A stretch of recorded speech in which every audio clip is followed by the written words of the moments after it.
Welcome to the March 28th, 2022 meeting of the Rotary Club of Jamestown. Please join me in reciting the Pledge of Allegiance, singing of our national anthem, and repeating the four-way test. I pledge allegiance to the flag of the United States of America, for which it stands, one nation, under God, indivisible, with liberty and justice for all. Oh, say, can you see by the dawn's early light what so proudly we hailed at light's last gleaming, whose and bright stars through the perilous fight, o'er the ramparts we watched were so gallantly streaming, and the rocket's red glare, the bombs bursting mid-air, gave proof through the night that our flag was still there.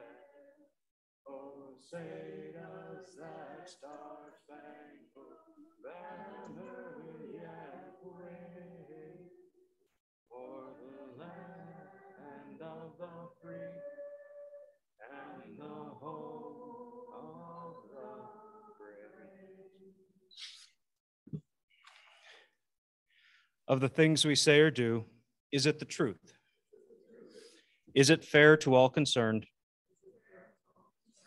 Will it build goodwill and better friendships? Will it be beneficial to all concerned? Thank you. Joni Blackman for our invocation today.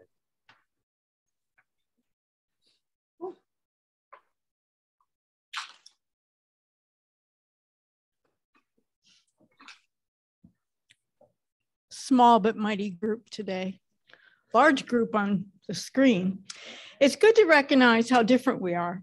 Our talents, our dreams, our backgrounds, our occupations. No one is exactly like anyone else. Even our thumbprint and our voice track tell us how unique we are. Yet we can take these differences and mold them together and mobilize them for good, for Rotary and our community, and as we're seeing in the news, for our world. In our differences, we can think the same thoughts and move together toward a common goal. Bless us as we meet together today. Thank you, God, for our individuality and also for our common bond of Rotary. Amen.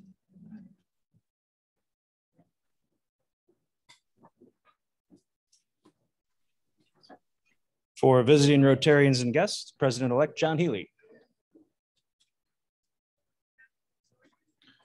We welcome Rudy Andalora and Gene West, who are online. Thanks for zooming in.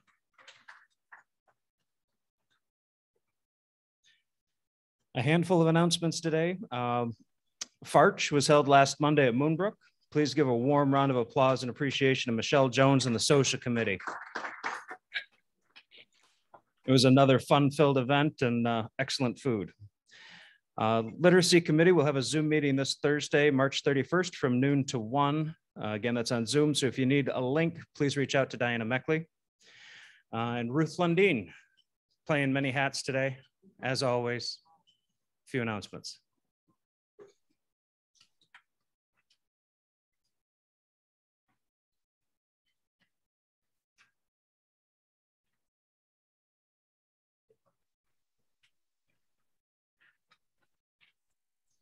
So since the last time Kevin spilled a little bit of water on my notes, I put them in a clear plastic container here. So I'll start with Rotary Exchange.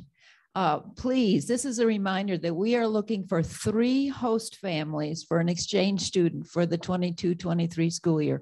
Please think about people that you know or who ways that you can find people that might be good to host. We look for 3 host families for each student.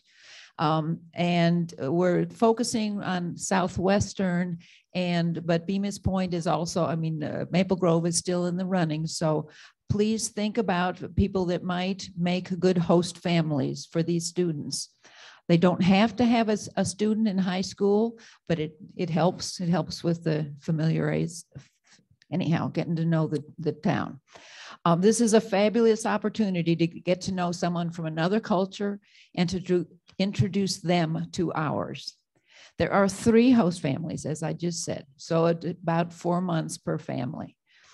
And contact Sherry Kroll or Chris Anderson if you think you know a family that would be a good host, or if you would like to try it yourself. And we're also looking for someone to be the student's Rotary counselor. So that's also something you can think about.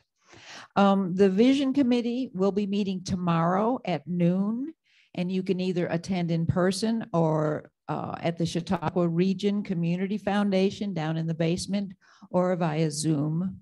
So let me know if you need the Zoom connection.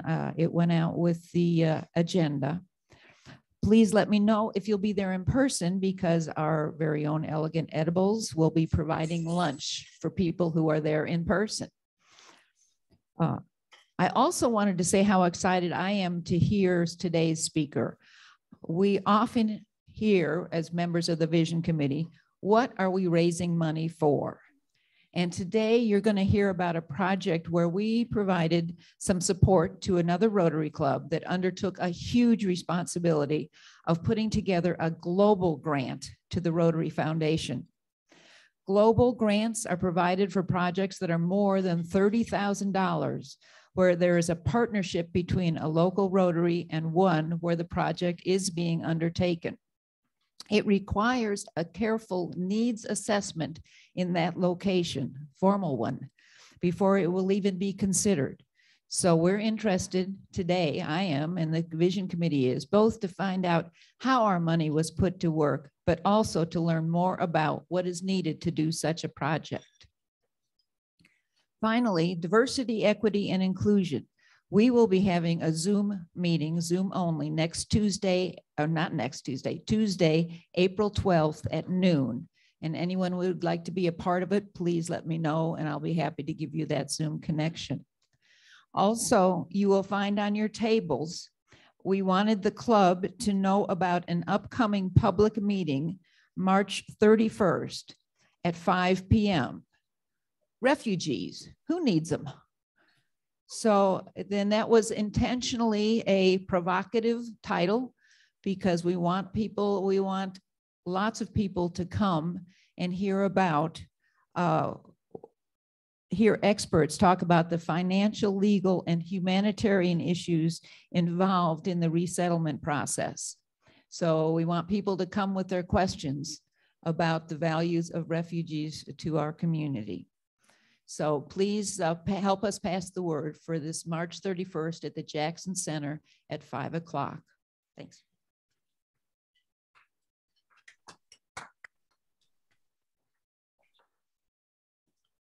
If you think Ruth is busy now, wait for her president year.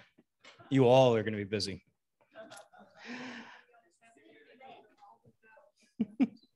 Yep. Ruth, thank you for all the work you do.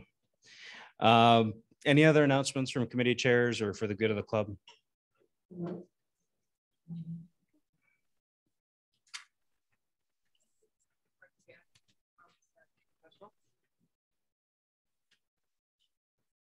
So May 16th, it'll be our next evening event, place to be determined, still working on that, but we'll do like the 4:30 to 6:30, cocktails, food, will be supplied, whatever you want to purchase. But it's a nice way to network and get to see everybody. So we're looking forward to that, May 16th on a Monday.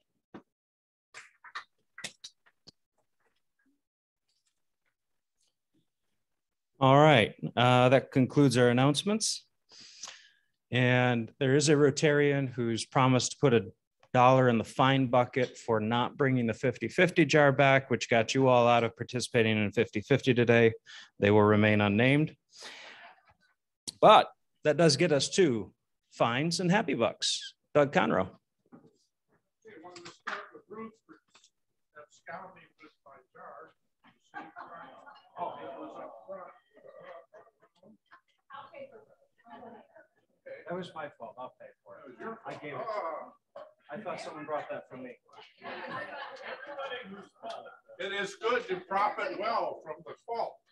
Yes, very good. By golly, more people, everyone own up to being part of the conspiracy there.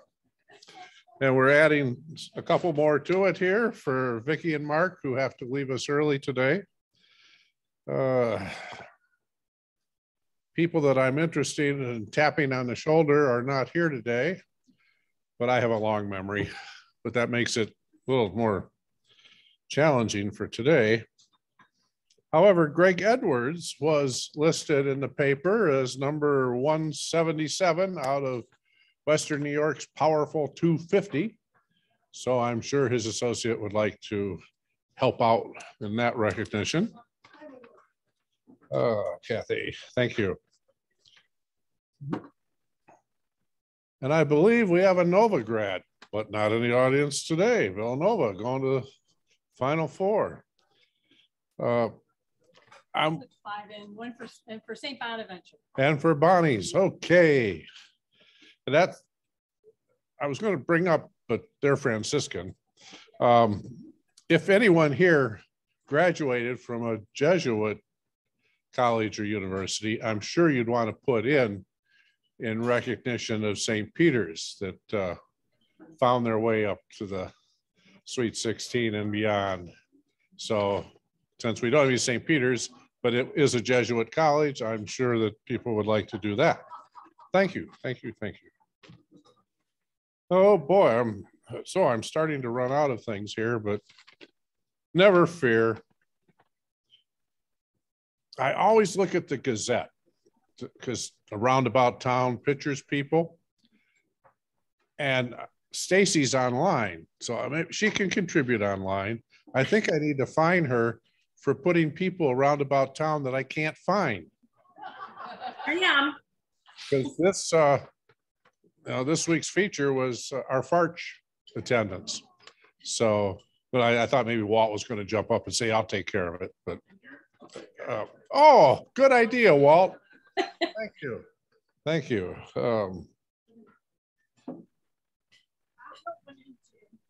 Okay, it just keeps on coming. Stacy, should it be a 10 or 20? Okay, thank you.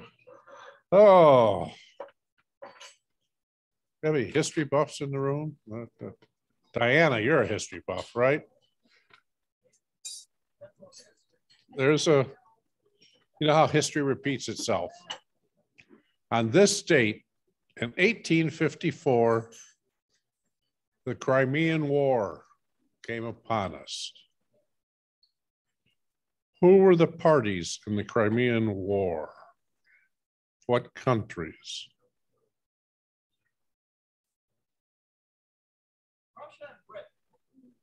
Were they allies or opposed with each other? They were enemies, right, because you got it right. France and England joined the Ottoman Turks to fight the Russians. Amazing how history kind of repeats itself. 1854. Oh. Now the next part of that question was, what happened with Constantinople on this date in, yes, but still the second half, in 1930?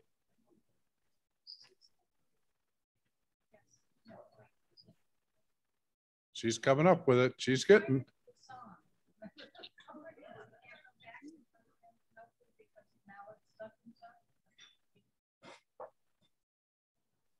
Well, you've got the intent right. That's correct. On this date, Constantinople became Istanbul. And Joni, what was Constantinople before it was Constantinople?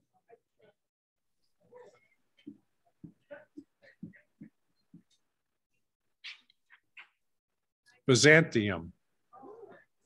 So any happy bucks? I think I've dragged you on long enough on this effort today. Well, maybe one more. Joel, you're the all-knowing person that I'm sure.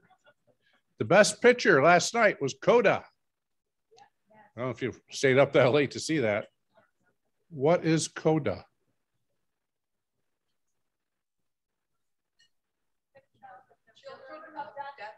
Perfect. Thank you. Okay.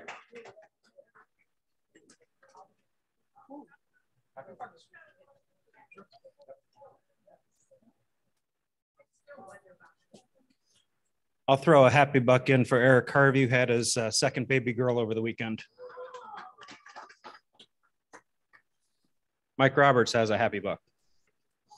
Apparently, Mr. Conroe is not a sports follower, or he would have hit Joel and I up for another Ohio State national championship. Congratulations to the women hockey Buckeyes. Go Bucks. Any other happy bucks? I'm going to reuse this. Ruth, you ready to use this for our purposes?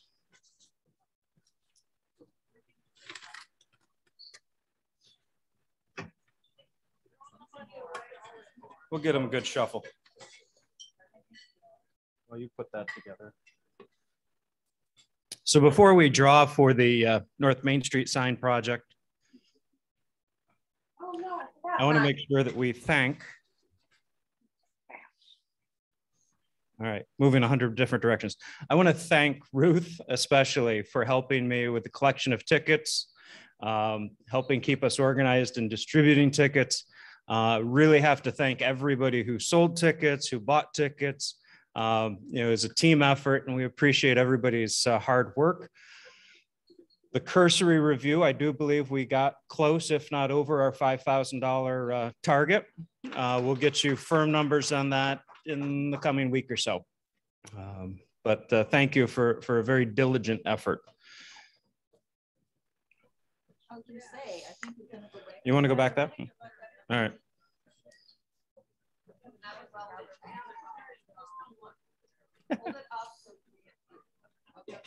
So I have been given instructions on how to do this properly. Okay.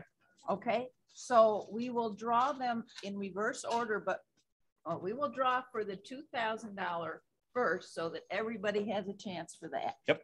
But we won't announce it because we want everybody to hold their breath. Okay. I like it. So we'll draw the three of them. All right. How we got a 2,000, 1,500. Okay, so we're going to draw our three tickets and then we'll announce them in reverse. Here we go. Oh boy, do I have to do this part? Yeah, you got it.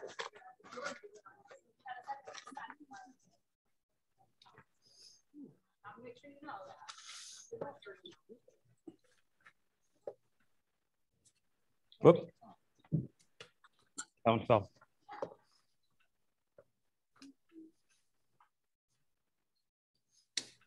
Okay. I'm not even going to know who's first here. What? Okay, there we go. So $500 is going to Tori Ergang.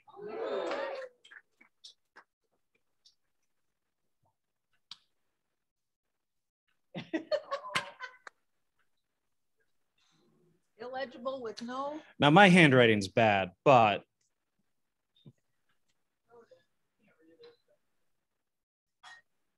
I recognize the phone number. You guys are going to be mad. 338-6896 is the phone number.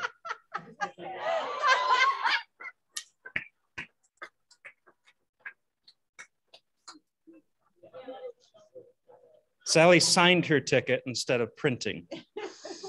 We don't teach that in school anymore, Sally. And Sue Muppet? Maya. Maya.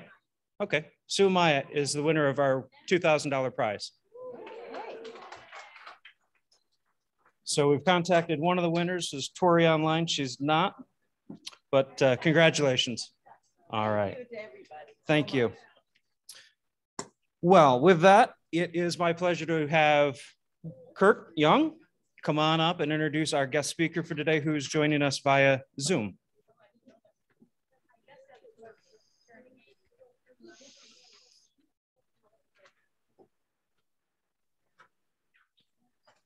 All right, it's my pleasure to announce our presenter today. As Kevin mentioned, our presenter is joining us on Zoom. So Jackie Van Lankveld is the manager of early years services at Niagara Children's Treatment Center and a part-time clinical instructor at Brock University. Jackie's been a member of the St. Catherine's Club for 11 years and has served as the chair of the International Services Committee for 8 of those years, including this current Rotary year. She's also an active member of the Rib Fest Committee. Yeah, there you go. She served for 2 terms as a board member and is the current chair of the District 7090 International Community Service Committee and is a 2-time Paul Harris Fellow. Jackie resides in North Pelham with her husband and 2 daughters and is here today to talk about her integrated school project for orphaned children in Uganda. Please join me in welcoming Jackie to our club today. Thank you, Kirk. Can you hear me okay in the room?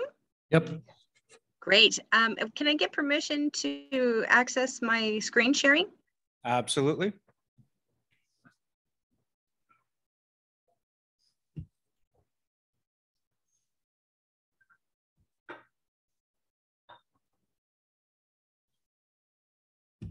I'll make you a co-host and that should let you share.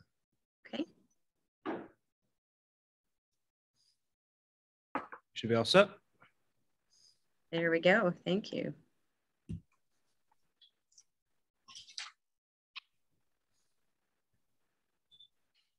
And can everyone see that? My slide. Excellent. Thank you so much for allowing me to come today.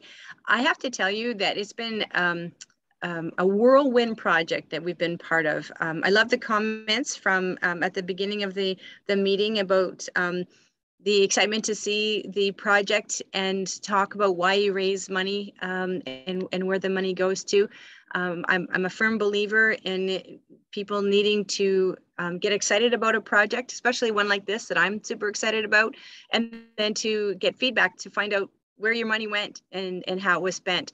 And this has been a whirlwind, COVID impacted, and many other things in terms of working with another country and government issues and RI requirements. And so I'm going to start from the very beginning. But the first thing I have to do is thank you. Thank you for sponsoring this project without ever meeting me before.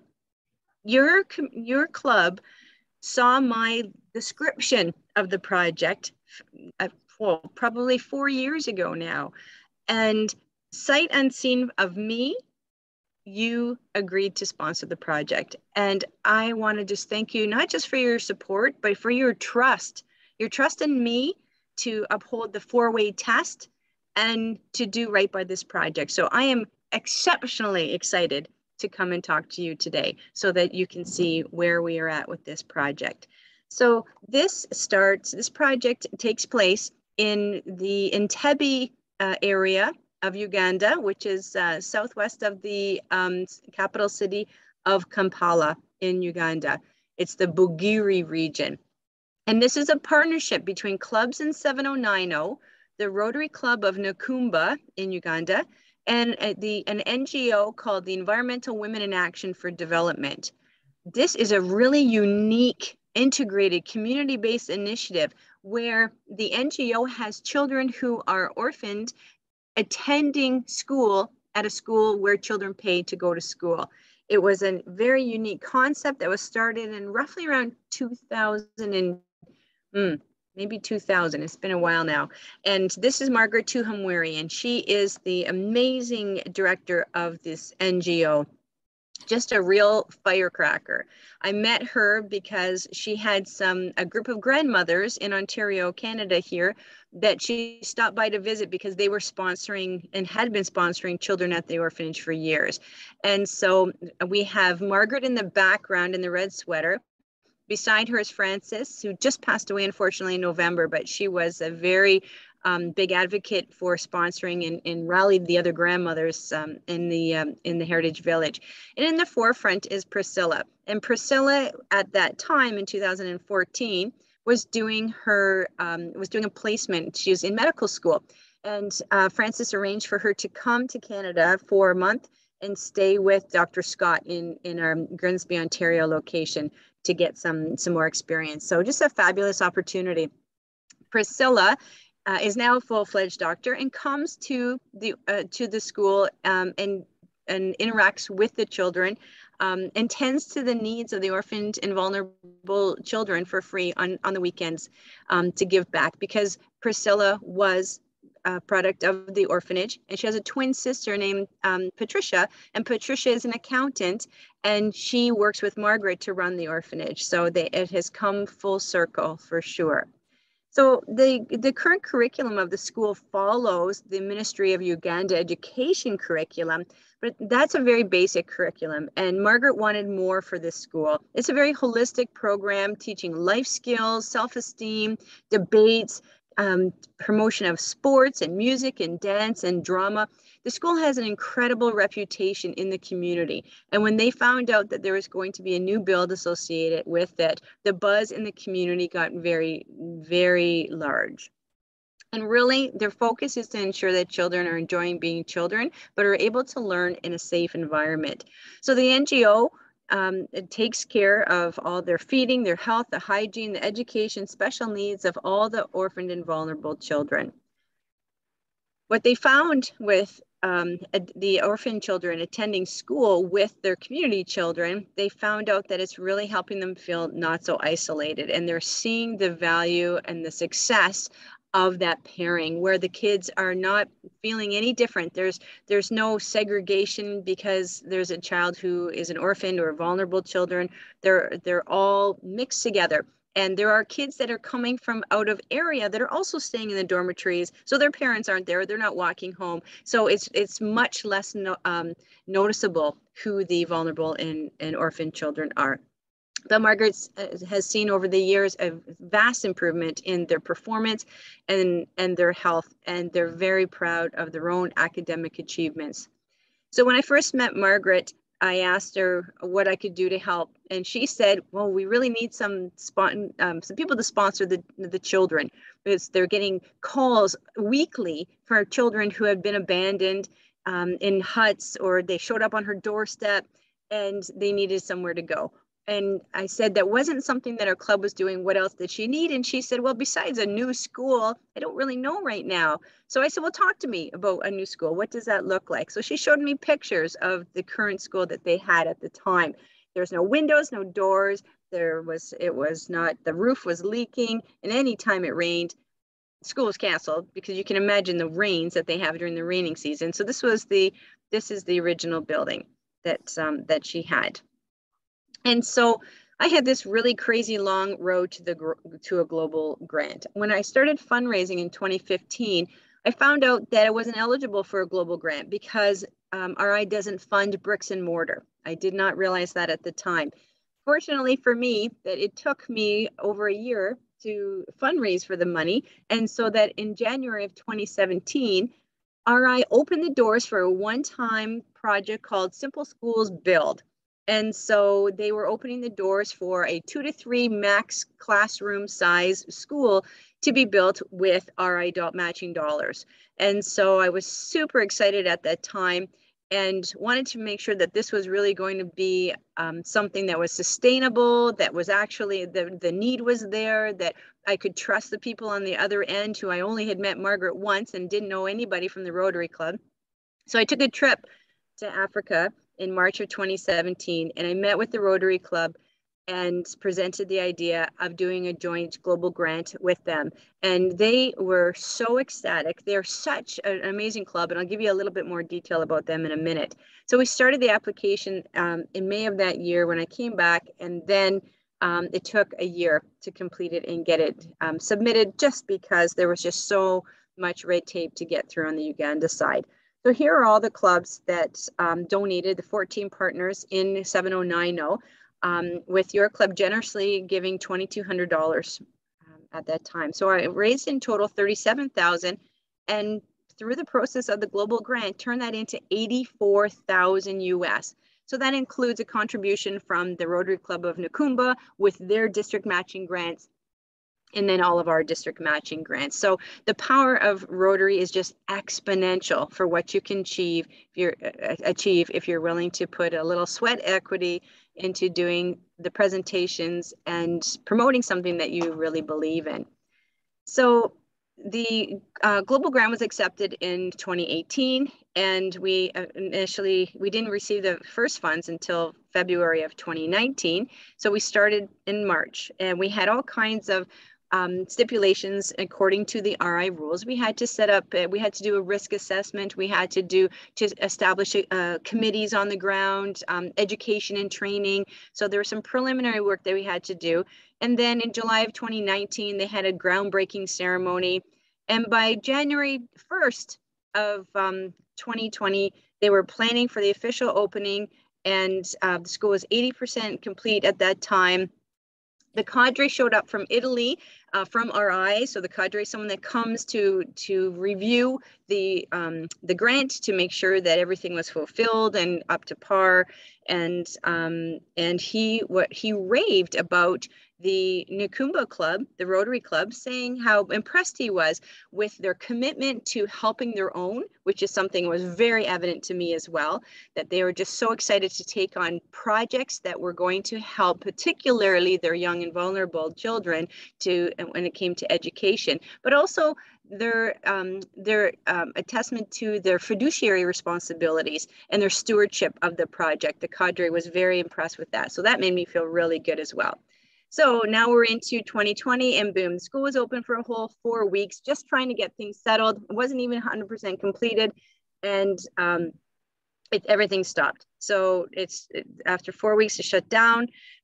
Margaret just worked so diligently, but now she had all of these orphan children who had nowhere to go. So she was calling her friends and her relatives, and she was calling people saying, "Hi, I think I've got Susie here, and she might be your sister's cousin's daughter.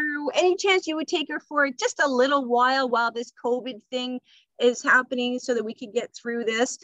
Who knew at that time it would be 2 years? And so Margaret ended up still having 5 children that she couldn't place, and she just kept them in her own house for 2 years until she was able to open school again. So then she also opened up the school because the teachers had no work. And so she was giving them sewing classes so that they could pick up some extra dollars on the side to tie them through. Then RI sent the final money on March 27th after the cadre did his approval. Well, of course, it's COVID. There's no work available and nobody's allowed to work. And so it took months before we were able to finish the project. Then December 30th of 2020, the school was complete, but still not able to open. So it finally opened this year, 2 months ago, on January 11th of 2022. So I just want to take you through a couple of pictures so you can get an idea. This was the existing school. One of the students came back and painted this for Margaret on the outside gate. This is the preschool classroom. So these kids are in, they haven't started their primary 1 to, the school goes primary 1 to primary 8. And these are children who are not yet in primary 1. And so there wasn't any space for them, but the parents wanted to get their kids in early to hold a spot in the school. So they gather in this small outer building that didn't have any doors on it, but they spend most of their time outside. And I have to tell you, these are the happiest children I have ever met in my entire life. So all of these pictures I took myself on my trip. I spent so much of my time taking pictures of them and showing them what they look like. They were in awe because they had never seen themselves. They don't have mirrors in the school or in their homes, and they had no idea. So they just wanted to just keep looking at pictures of themselves. They were so polite. They had a song that they made for us that they sang when we got there. They were respectful and happy, and all they want to do is go to school. They're just so happy to be at school and to learn. And for those of us that have children that we sponsor, they're just so proud to have a Mzungu mother, is what they called me, the white mother from Canada or from Switzerland and Australia, all over the world. Margaret has sponsors for the kids. And this is a little shower stall where they go in. There's no running water in there. There's just a drain in the bottom. They go in with a bucket of warm water and soap. they wash themselves, and they wash their uniform. They only have 2 sets of clothes. School in Uganda is free. However, you have to have a uniform or you can't go to school, and you have to have your school supplies. So if you can't afford either one of those things, which is most of the for most of the orphan children or many of our vulnerable families, they can't go to school. So Margaret subsidizes those costs for them. So they have their one off set of clothes and their uniform, and they wash that and they hang it to dry. This is the dormitories.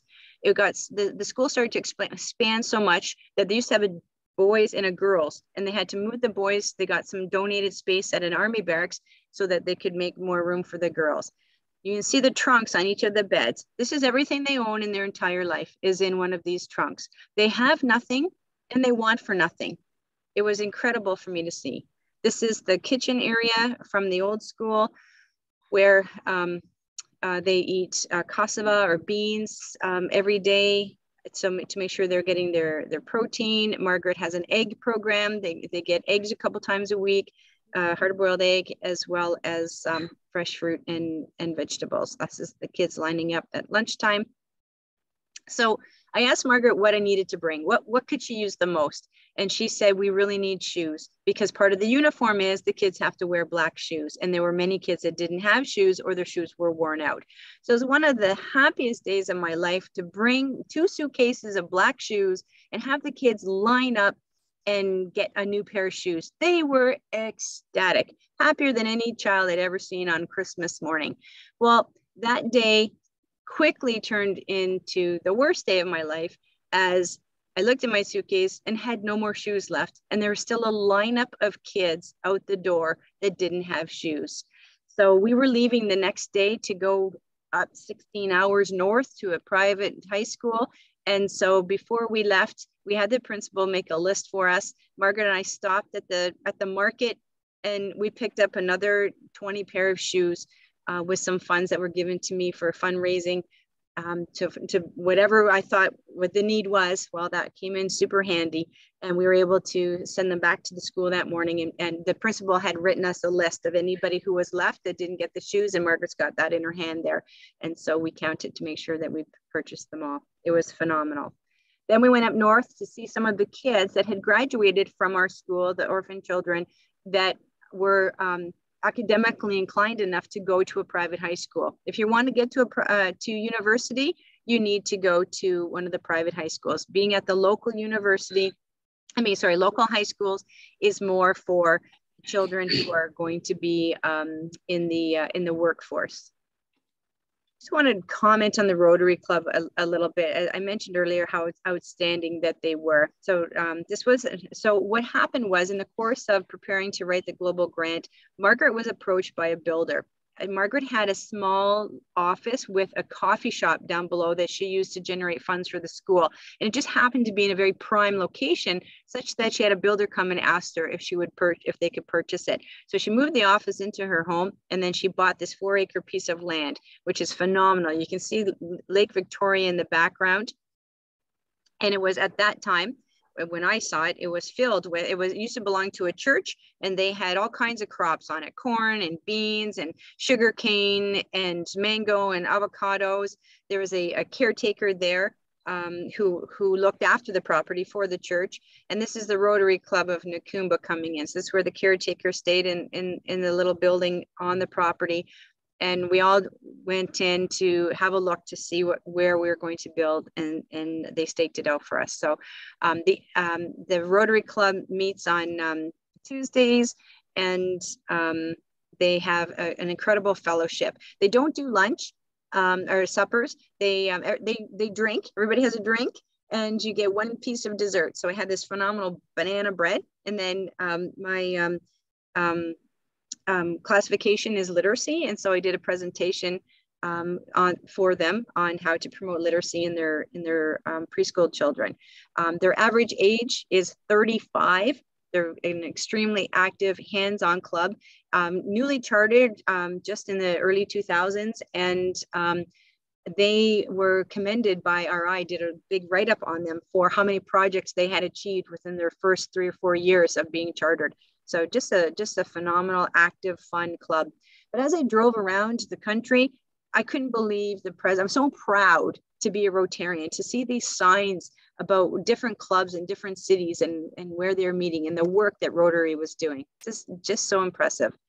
These are the plans for the school that we had originally drawn up. Margaret has an architect on her board of directors, and so he drew up these plans. So we were allowed to build one building. And so we picked the largest building, and we made we can only do a max of 3 rooms. So we made the walls really, they didn't have a square footage maximum.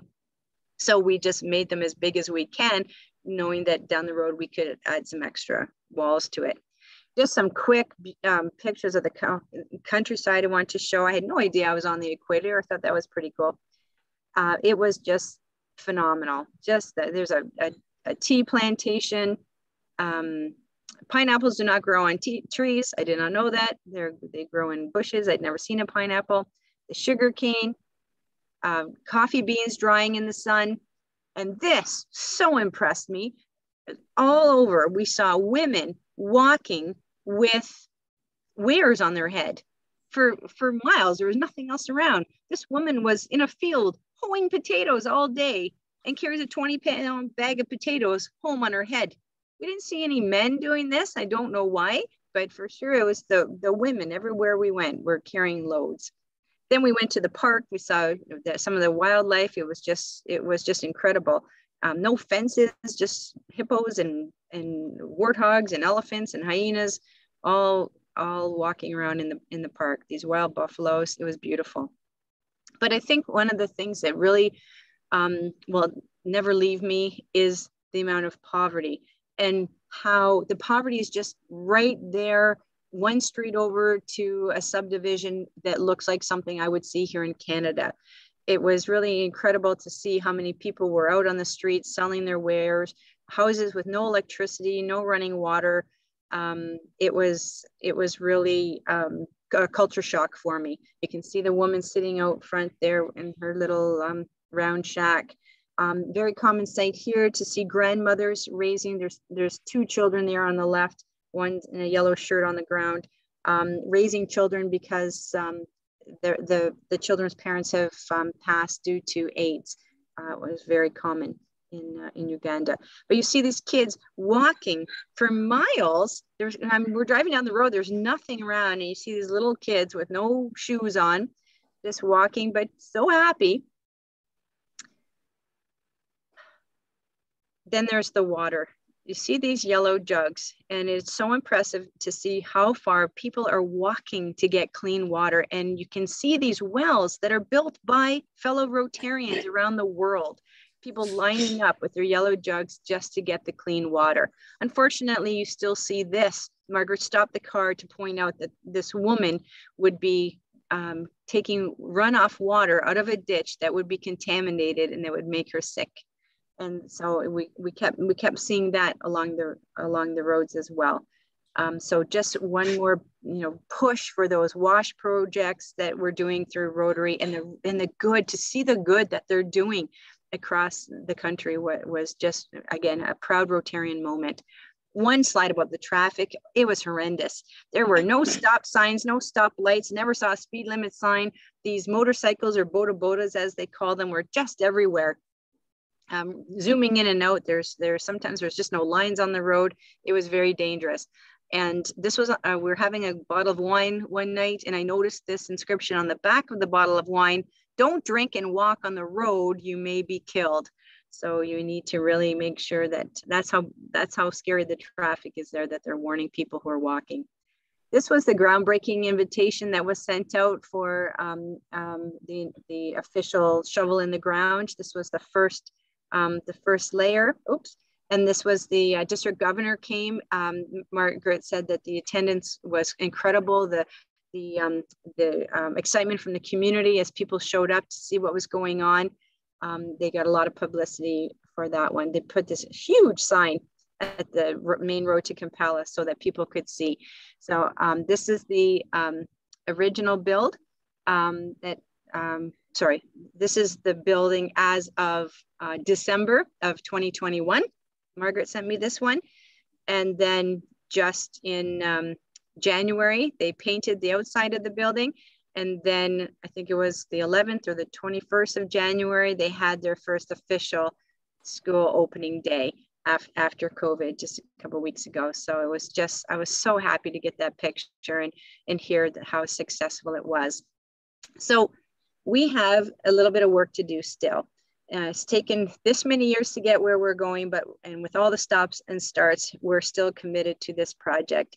We are still short some outbuildings now for the school. So Margaret has three of the classes in the new school and 4 remaining at the old school. So we need to get the outbuildings up. We have a quote from the contractor for $24,000 US. That would just be to pour 4 of the concrete pads and erect 1 of the buildings. And then after that, the last 3 would be $8,000 each to erect them. They won't have running water. They won't have electricity. They'll be solar paneled. And so they'll be cheaper to build. So the Rotary Club of Nakumba is still so committed to this project. They're so happy and engaged with the school now. And that they've agreed to continue working with me to continue to fundraise for the outbuildings. Unfortunately, we're not eligible right now for a global grant. I'm planning, once we're completed, to do another global grant to furnish the school, but that will be a couple of years away from now. So far I'm at 16,000 Canadian. I need 24,000 US. But I've just presented to 4 more clubs in the last 6 weeks that I'm waiting to hear back from. So I'm hoping I'll be able to continue to grow that pot. It's our goal that this is going to be a Rotary school. We want to do it solely on funds from Rotary clubs around the world. We started with District 7090. We've been able to maintain most of those partnerships in our district to continue on. And we want people to drive by and see the power of Rotary and see that wheel out in front of the school. I don't have it in front of me now, it's at home, but I made a plaque and it has your club's name on it with all the other 13 clubs I showed you. And I had a trip to Uganda booked 2 years ago, and unfortunately I wasn't able to go because of COVID. And I was supposed to go last week, and we canceled it in January because COVID was still bad. So now it's booked for next year, March 29th, 2023. And I will take the plaque to the school and hang it up in all of our honors. So that is the update and where we're at and the history. And I just can't thank you enough for your support. And I will stop sharing my screen and see if there's any questions.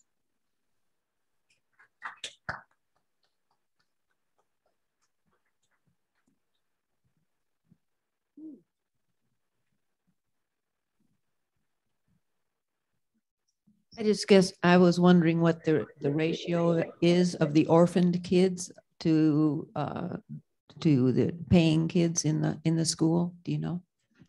It changes all the time. We have all in total in the area, Margaret estimates that there's probably about 350 children that are orphaned and vulnerable, and which is even twice as big as the population of the school. So right now, it's probably about 1 to 3.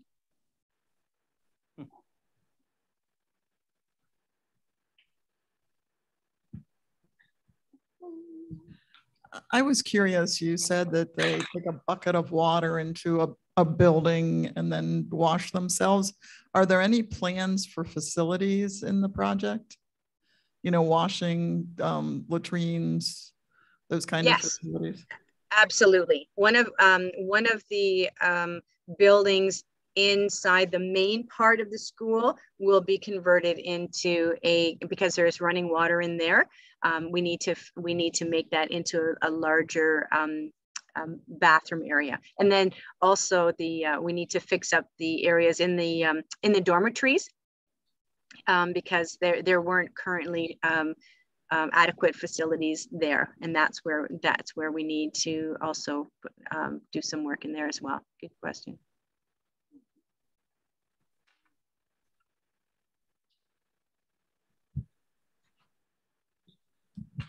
So can you talk a little bit about how easy or difficult doing the global grant process was?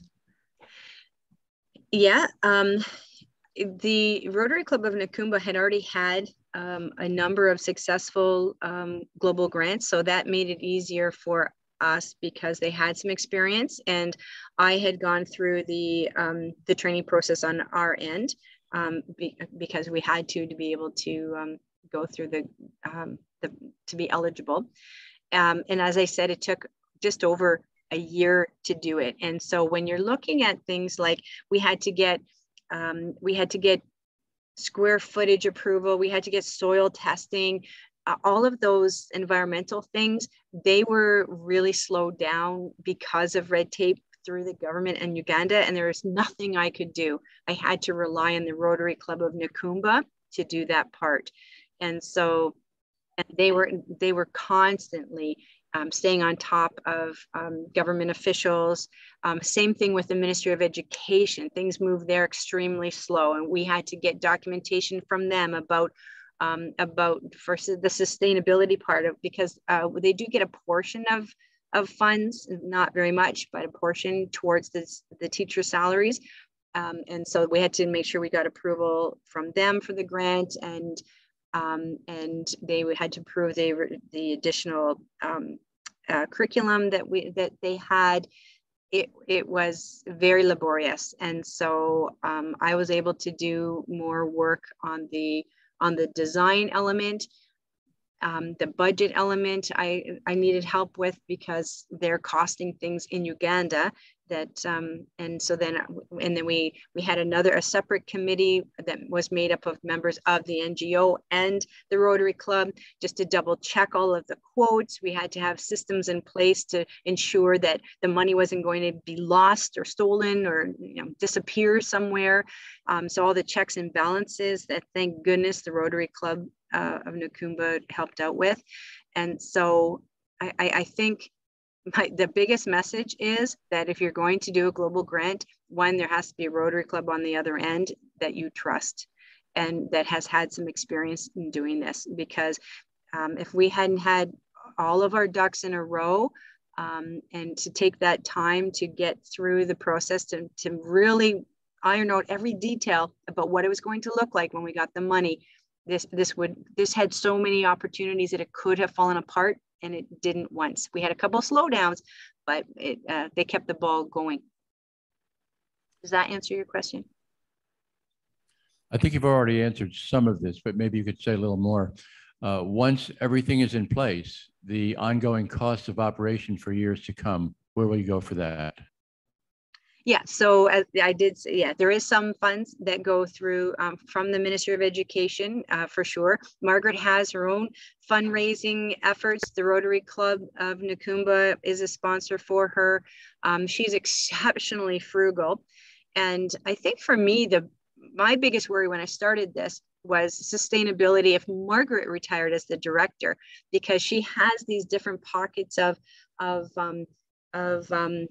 it's called Environmental Women in Action, and they do fundraising, and it's women who are doing their crafts or doing some mining actually as well, that are generating some income for the school, and then all of the people she has that sponsor children as well.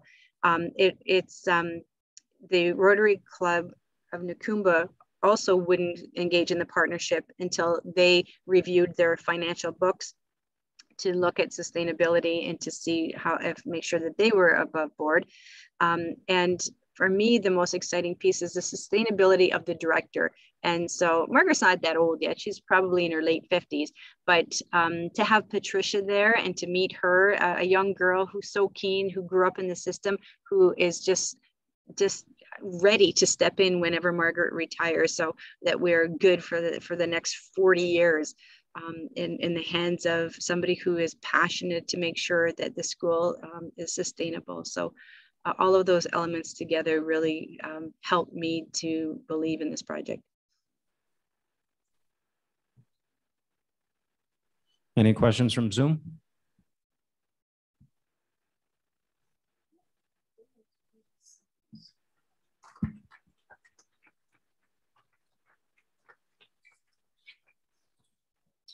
Jackie, thanks so much for being here with us today. Appreciate you making the drive in. Thank you for having me. Yes, Zoom is an amazing thing. As you know, one of Rotary's major international programs is the eradication of polio around the world. We're down to just 2 countries where polio exists. In your honor and thanks for your presentation to our club today, we will make a donation in your name that will vaccinate 4 children who will never experience polio in their life. That is awesome. Thank you for doing that. And more so, thank you for having me today and giving me the opportunity to update you on our partnership. Thank you. Remembering this year's Rotary International theme, serve to change lives, caring for and serving others is the best way to live because it changes not only other people's lives, but also our own. Thank you, and we are adjourned.